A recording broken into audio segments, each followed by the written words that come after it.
Well, hello, everybody. I'm John Fisher. I'm the Director of Communications and Data Management for Vocational Rehabilitation Services.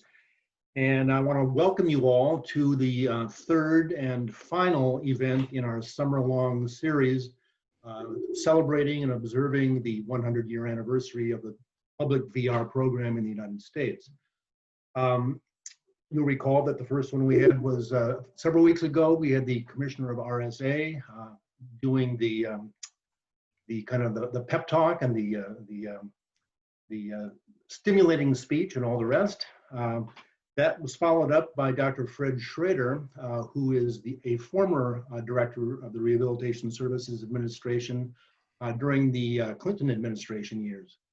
And he gave us a good summary history of the VR program and also took a little bit of a look ahead to what the future might hold.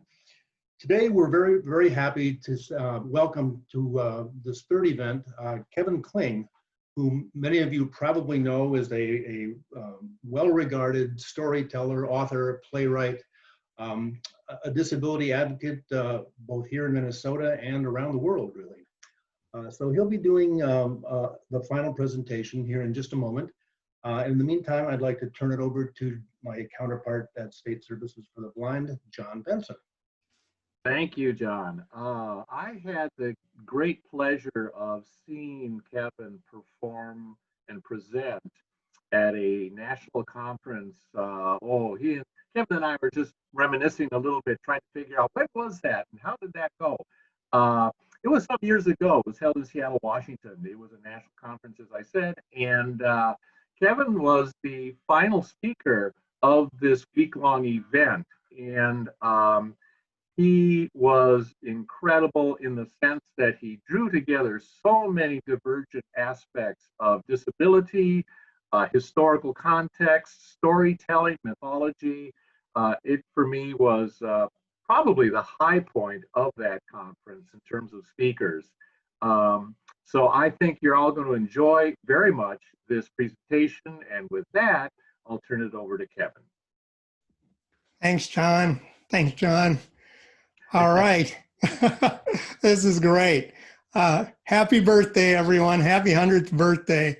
I have to say, being online, this is, for a storyteller, this is really a different kind of deal. But you get used to that.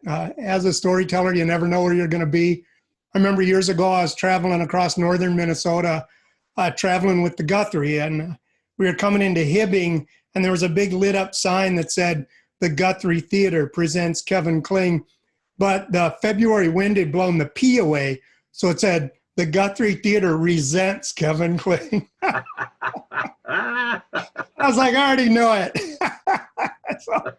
so you really don't know how it's going to go. But like the sign, you're always looking for signs. You're always looking for connections. And so when I was talking with John about talking today, the crossover is incredible. And so I picked out a group of stories that I wanted to tell today, especially for this event. And it started off, I mean, it's also the ADA's birthday today, or this week. And so we've been celebrating that. An amazing, another bill that came through that really changed things, really set the stage for equality for a lot of us. Also, yeah, your birthday. This is incredible. I look back at the transitions y'all have been through, starting, I mean, right after World War I, and then including more services for more disabilities. 1973, the Rehabilitation Act, and moving on through, and just even up to recently, joining in with more cognitive and mental health issues, and now these amazing services you're bringing forth for the youth. I tell you, I couldn't be more proud. In fact, John and I were at that conference in Seattle, and it was for governors. So there's a bunch of governors there, and all the states got up and told what they were, you know, all the programs they had and everything, and everyone was oohing and on. And then Minnesota got up and said, you know, we're just not doing enough. And I went, oh, we're sorry. Well, what are you doing? And the Minnesotans listed all we were doing, which was about 10 times more than anybody else had said. But the Minnesotans, you know, you can always do more. And I was just so proud. At that conference, I couldn't have been more proud of our state. And that's the thing. We are so our ability to go into transitions. And that's what stories are really about. Stories are about transitions, and we're in the middle of a big one right now. And I'm sure you're all, I mean, more than familiar with with all the challenges faced us with COVID and how we've had to change. Like, I'm online right now, or I'd be live. You all, I'm sure, going through the different changes, being online with clients, with people that you work with. It's really different, but in some ways, there's no going back. In some ways, we've really changed. So in some ways, in fact, even when people come up to me sometimes now, they say, how are you, how are you doing? And I already know they know how I'm doing, because we're all kind of doing the same. We're all in this thing. We're all in this together. Years ago, I was in Ireland, and I went with my mom, because my mom says, she goes, I heard when you turn 80, it's harder to travel. I'm 79. We're going to Ireland. So I was, okay, Mom. So we go to Ireland. I tell you, don't put this off. I've been telling everybody I know, please, if you have the chance, go to Ireland with my mom. It was amazing. And at one point, I'm trying to get up this ladder. I'm having a hard time, of course. Oh, well, not of course. You haven't seen it. One of my arms is shorter than the other, my left, and I have 4 fingers on this side, no thumb. So when I work with kids, afterwards I say, we can't high five, but we can high 4 all day. My right arm isn't moving because I was in a motorcycle accident in 2001. And so I tell kids, I tell adults too, because adults are always out there. I wonder if he knows about his arms. Yeah. So I was trying to climb this ladder, and I was having a really hard time. And all of a sudden, this captain of this boat turns to me. I mean, this guy hadn't said anything all week. And he turns to me and he says, every man goes out of his mind in his own way. Yeah, that's true. And a couple of days later, I'm in a pub with this German man, and I'm telling him I'm a storyteller. And he says, do you have jobs for that? And I go, yeah. And he goes, and do you get paid? And I go, yeah, sometimes I do. He goes, do you just make them up? Sometimes I do. And he couldn't believe it. He couldn't believe there was a job for a storyteller. So I said, okay, if you could tell a story, what story would you tell? Oh, he says, I would never tell a story. I go, all right, if you could write something, if you could write anything, what would you write? Oh, he gets all dreamy, and he goes, a manual. Oh, to write something and have someone do it. So that's when I learned there are story people and there are manual people. So this talk I'm going to have is for the story people, but because I don't think there is a manual for what we're going through right now. I think we are in the middle of a big story. We're in the middle of a transition. The thing that's good about being in a story situation is when you can tell a story about something, it doesn't control you any longer. It's already in your vernacular. It's already how you see the world. So by telling a story, here's a great African saying. They say, until the lion tells the story, the hunter will always be the hero. And it's really true. It's true that as long as the lion can't tell its story, the hunter is always going to be the hero. So it's really necessary for us to hear our stories, to tell our stories. And then when we hear someone else's stories, they've even proven neurotransmitters kick in. We become engaged. We think about the future. It's really important to hear other people's stories. It transforms us. In fact, if you want to change somebody, don't give them facts and figures. Give them a story, because we change through emotion. And stories, they aren't, like I said, they're not facts and figures. They're burning bushes. They're giant whales. They're great love stories. And that's the way we will change society. Young people love stories. It's really what changes them. It shows them there's resiliency. It shows them there are other possibilities in the world, ways of responding. Kids love stories about subversion, as you probably already know. When I was a kid, I remember I was learning to ski with my brother, and I've always worn one of these braces. And we were up at Lutzen Lodge, and there was this rope tow, and you would grab onto the rope tow, and it would pull you to the top of the hill, and then you would slide back down. Well, at the bottom of the hill at this rope tow was a huge sign that said, absolutely no long hats, long scarves, or woolly mittens allowed on the rope tow. And we're standing there in our long hats, long scarves, woolly mittens. They don't mean us. And so I grabbed onto that rope, When I got to the top of the hill, I found out why that sign was there, because the rope twists as it goes up. And if you're wearing woolly mittens, they twist into the rope. So I get to the top of the hill and I go to let go, but I can't. My mittens have wrapped into the rope and I'm pulling and pulling, and I finally got my right arm free, but my left arm wasn't coming free and it's starting to pick me up off the ground. I think, man, I got to do something here. So I let go of my brace and my brace goes flying through the air. Well, the woman behind me sees it and goes, oh my God, it's his arm. Boom, and she's down and people are piling into her. So we did the rope tow trick the rest of the day. That's all we did. My arm has always been something special to me. It's always been a gift. I think of this little kid I was teaching one time, and her class came to a show of mine, and afterwards she came up and I knew why. So I go, okay, high 4. No, she says, high 2. She had 2 fingers on one hand. So we high 2'd. But then I asked her teacher, I said, how's this little girl doing in school? And I was worried about her, you know, she's one of my people. And her teacher says, okay, let me tell you. She says, we're doing a course. It was November. She says, we're doing an art course where we're doing those turkeys. You put your hand down on a piece of paper and you trace around the fingers. And she said, well, I got a good idea. I said, put your other hand down and you'll have 2 turkeys facing each other. So all the kids did their drawings and they turned them in. And she got to that little girl's. And there's one turkey with all of its feathers and one turkey with just 2 feathers. The teacher thought, I wonder if she's going to be embarrassed if I put this up. So she told the little girl, you can redo your drawing and use the same hand for both turkeys. So the little girl did redo her drawing, 2 turkeys with 2 feathers on both sides. And I thought, okay, that's how she sees the world. That's how she responds to her world. And I think that that's what we have, that idea of survival is born within it. It comes through our ancestors. It comes through our stories. That's why I tell people, when you want to go back to your ancestor stories. Ask your grandparents, ask your parents what they went through. Like when I was a kid, okay, there were 2 kinds of fairy tales.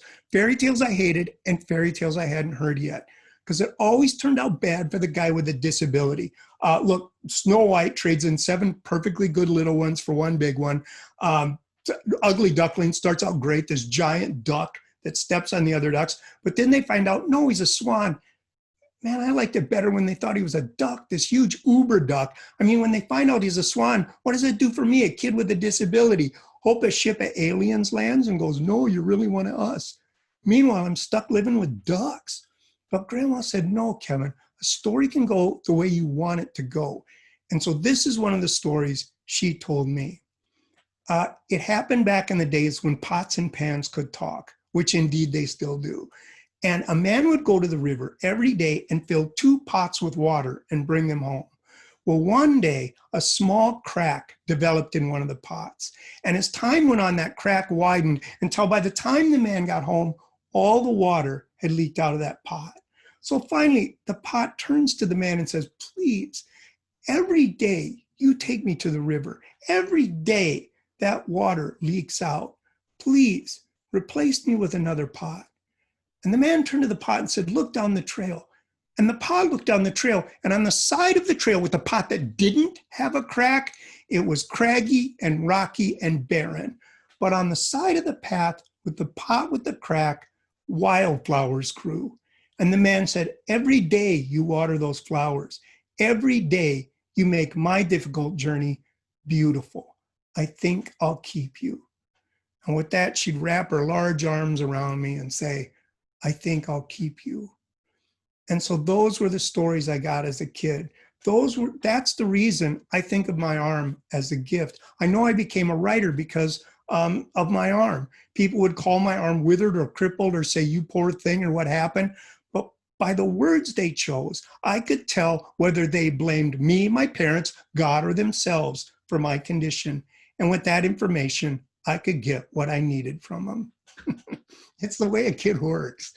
I looked up the word resiliency, and resiliency means maintaining one's shape. And how do we maintain our shape when it's been compromised? We do it through family, through faith, through community.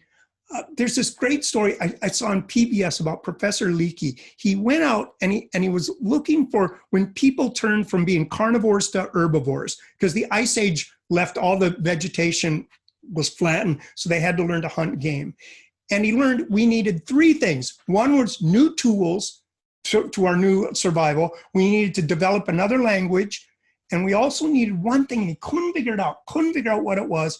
And finally, digging hundreds of miles away, he found a woman with brittle bone disease. And she had to be carried from site to site to site. And that's when he learned that compassion was what he called the third and most important thing for human survival. I think in these days, compassion is one of the things we're going to need, but not just compassion.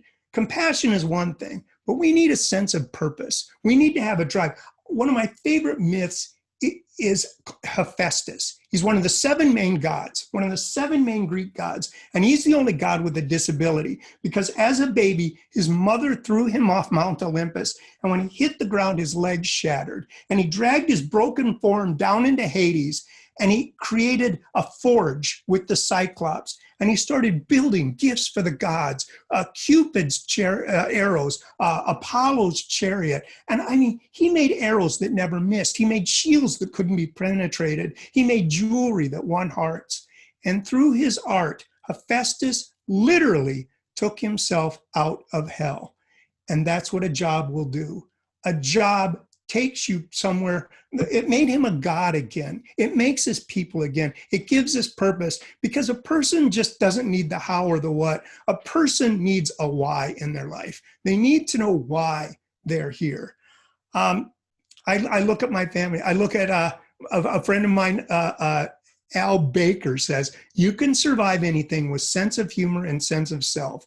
And I need to especially remind people today about sense of humor. We gotta remember to laugh because like stories, when you can laugh at something, it doesn't control you anymore. I remember years ago, I was in New York and okay, it's the first time I'm telling stories in New York, so I'm really excited. And that morning I'm having my breakfast, my eggs and potatoes and toast and coffee. And the waitress comes up and I asked her for some water and she goes, it's in the coffee. I'm like, okay, this isn't Minnesota. And then I think, you know, these people have probably seen more on the subway that morning that's happened in my whole life. I have to find a way to connect. I have to find a way to get everyone in a Minnesota frame of mind. So I told them family stories. I told them about Minnesota. I told them about ice fishing because people don't really believe we do that. I told them that a buddy of mine years ago, because you never know what you're going to catch when you ice fish. And he was in a shack. I said, you can have a shack and you can have a stove in there and you're fine. I said, a buddy of mine was in there and he was fishing and he dropped down a line and boom, something hit, something bigger than he ever had. He had to let line out. Finally, he got it to come and he reeled it in and it was a license plate. So he threw it in the corner and he goes back to fishing and he runs over, grabs a plate, runs outside to see the hole in the ice where his truck used to be. So I'm telling these guys from New York, and pretty soon I can look at their faces. And not only are they on board, but they're all in it together. An invitation. How, in fact, in our jobs, all the time we're asked, how do we take that step over? Where do we find connection? I mean, a lot of times I'm performing for groups in Alabama or Utah. The people that worship different than I do, they think differently than I do. Where do we connect? Always looking for the places connect. So invitation is one of the most crucial parts of not only stories, but relationships.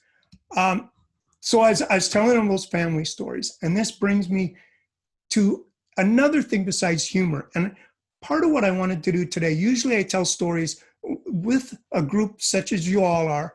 I tell the story from the side of disability. But I thought because of COVID, I think we're all so going through such a high learning curve together. And you are both the teachers and the students at this time. We're all going through these trials. And so I wanted to think, what are some of the things like humor? You can't for that. Also, where are what the Greeks used to call oneric spaces?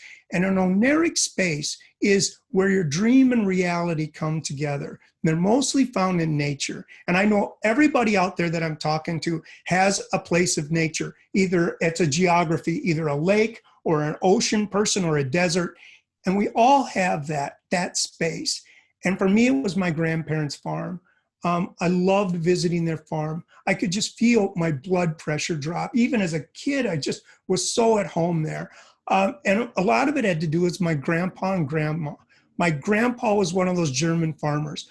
He was as wide as he was tall. In fact, we used to say, if it wasn't for the direction of his buttons, we wouldn't have known if he was laying down or standing up. And my grandma, she was one of those Teutonic German farmers, everything in its right place. I remember there was a chicken and it loved to peck me. And I was, Grandma, this chicken's pecking me. And she'd say, just stay away from it. One day that chicken pecked my sister, and that night we ate chicken. Toughest chicken I ever ate. Well, from that chicken, I learned, be careful who you pet. So there was always this fear surrounding my grandma. In fact, she had these huge earlobes from wearing clip-on earrings her whole life, these giant earlobes that scared me in a National Geographic kind of way. And so I was always a little bit afraid of my grandma. But every week we would take the car and we would drive to downtown, population 5,000. We'd park at Angle Parking. My grandma would have a running commentary of the action of the town. I remember one time a woman passed by the front of the car and she was talking about this woman when the woman's drawers fell from underneath her dress and onto the sidewalk. But with this beautiful maneuver, she kicked them with her toe and they went up in the air and landed right in her purse. Without missing a beat, my grandma said, I would have left them. Then she says, oh, that restaurant closed. I knew they would. They opened on the day of a funeral. Kevin, never open a restaurant on the day of a funeral. Okay, Grandma. Then she says, Kevin, whose yellow car is that? I don't know, Grandma. I guess when you live in a small town and you don't know who someone's car is, it's cause for concern. A woman comes up. Grandma rolls down the window. Hello, Charlene. Hello, Grace. My grandma's name was Grace. Charlene, whose car is that? I don't know. I don't know either. All right, Grace. All right, Charlene, bye. She's gone. All of a sudden, my grandma says, don't look. I look. She says, that woman, she spits. Sure enough, this woman spit. Now, I was a champion spitter, known on the playground for accuracy and distance, but this woman's spit seemed to do her bidding in midair. It went around the fire hydrant and hit a cup. I look up and she's staring right at me. And I'm thinking, oh man, Grandma says, Kevin, never fall for a woman who spits. I'm thinking, you're so too late on this one, Grandma. My grandma didn't want to live on that farm. She wanted to live in town. But once a year, she would go into the parlor and play on that piano. Even when her arthritis worsened, she'd play through the pain. And even as the years progressed, my grandma never missed an opportunity to get into that room and play on that piano sounding horribly out of tune until my grandma sang. And then it all made sense. From that Grandma Grace, I learned there's beauty and wonder in the mundane and to always, always, always play through the pain. To me, she truly was Grace. I wanted to tell that story because I think grace isn't a touch with the divine. I think it's finding the divine in the everyday. When does something happen that's magic in our everyday? And they're around and they're getting tougher to find, but they're still there to be found. And the key is listening, the ability to listen. There was a little girl in one of my classes one time, and I was telling everybody, what makes you different gives you power. What makes you the same, how you belong, gives you resiliency, but what makes you different is what gives you your power. Like Johnny Cash says, talent is God-given, but your style comes from your limitations. And I feel that about disability. And so I'm telling them all, what makes you different? And then we made superhero characters. And we went around the room and did our superhero characters. And we got to this little girl. And I said, what makes you different? And she said, I'm really, really shy. And I said, I know, but why does that give you power? And she says, because sometimes people forget I'm in the room and I'm invisible and I know everything. And she did. I could ask this little girl anything. She knew because, and sometimes I'd be talking to a teacher and I look, there she is right there. So I decided to listen like that little girl. And I learned that listening deeply, listening with your entire self is empathy. And empathy is one of the greatest gifts. It's a two-way street. What you're giving, you get back in spades. It's like this woman in Australia. I read about this woman and she was in the outback and she was going through a really hard time. And a social worker came to visit her. And he showed up at her door and the woman turned to the man and said, if you're here to help me, go home. But if you're here to help yourself, you can stay. And isn't that the truth? I found this true with social workers, doctors, preachers, teachers. When they're in the journey with me, that's when I know I'm safe. That's when I know I'm okay. When they've got skin in the game, when they are in it as much for themselves as for me, and they're on the journey with me, I know we're going to be fine. And this leads me to my final section. I wanted to talk about my left arm because it's really different to be born with a disability and then achieving one later in life. But when something happens to you later in life, you don't grow toward it like you do with it, or from it, like you do with a disability you're born with. You have to grow toward it. You have to grow into the person you've become. And that is where you need all kinds of help. And I luckily had all kinds of help. I think of all the technology you're all having to learn right now. And I remember back when I first had my accident, I couldn't type anymore. And so I had to get the software where you speak into a microphone. And back in those days, it was a really rough patch. You never knew what it was going to write. And I was doing the Gettysburg Address because it had to get to know my vocal nuances. This is when I learned we have nuances in Minnesota. I remember when that movie Fargo came out, people kept calling in, hey, what's the deal? We don't sound like that. God, you're going, you guys. All right. So I'm speaking into the microphone, doing the Gettysburg Address. When my dog and cat get in a fight behind me, I was like, roo, roo, meow, meow, meow, roo, roo, meow, meow, meow. And the computer starts writing, how, why, how, why. So I'm learning all these different things. And I joined this theater company called Interact. And this is where it all changed for me because I didn't know if I was going to be able to create. I didn't know. Luckily, social services had provided me with all this software, provided me with ways I could work, but I didn't know if I could still create. And this is where this job was one of the greatest gifts of my life. Every day I would learn something new there. The first day I'm there, they said, if you could take a pill to take away your disability, would you take that pill? And out of everyone in the room, I was the only one that said, yes, of course I would take that pill. But every day I would learn something new. There was this group of 4 singers with Down syndrome, and they call themselves the Downbeats, and they are hilarious.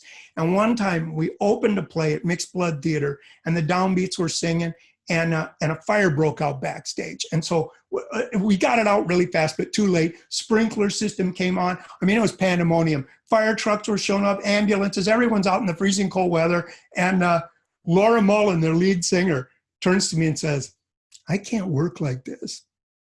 Another one of our group, Ingrid, said, you know, before my accident, before she was a third-year law student, and now she has aphasia.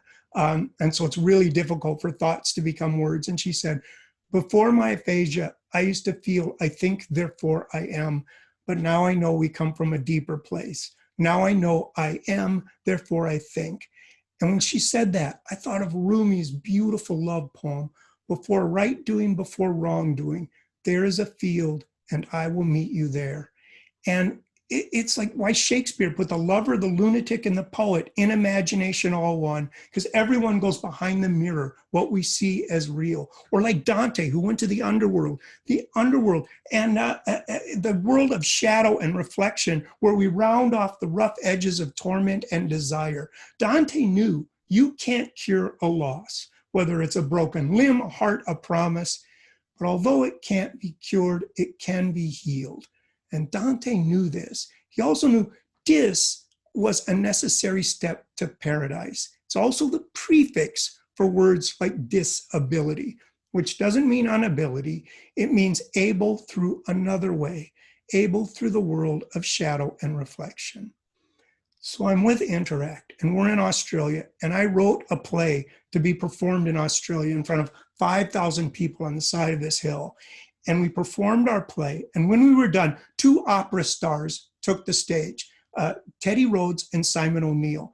And the idea was when they were done singing their opera, we were to join them for the grand finale.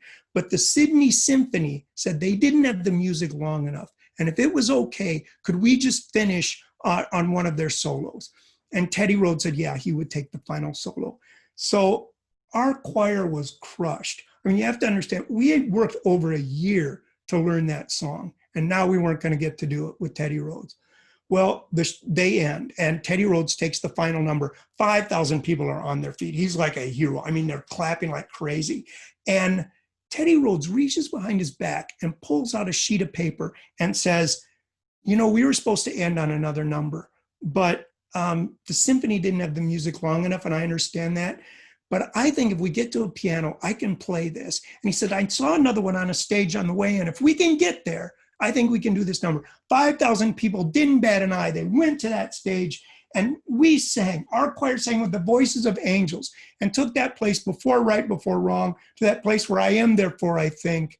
And that was the first moment, the first of many moments. There's no way I would have taken the pill.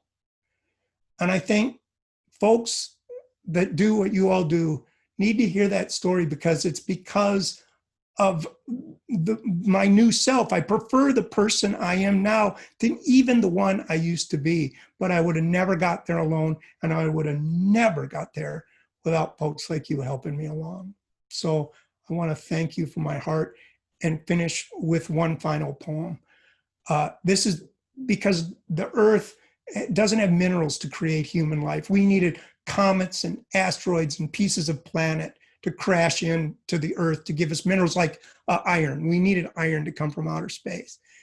So if that's true, everyone watching this right now is a piece of a star. And if that's true, we are a constellation, unique into this celebration. So these are the things I've learned in my time with constellations. I've learned there are people I share my blood and people I would give my blood. I've learned that knowledge is acquired, but wisdom is recognized. I've learned that love thrives in audacity, dies in carelessness, and hides in simple gestures. I've learned there's the trip you plan, and then there's the trip you take.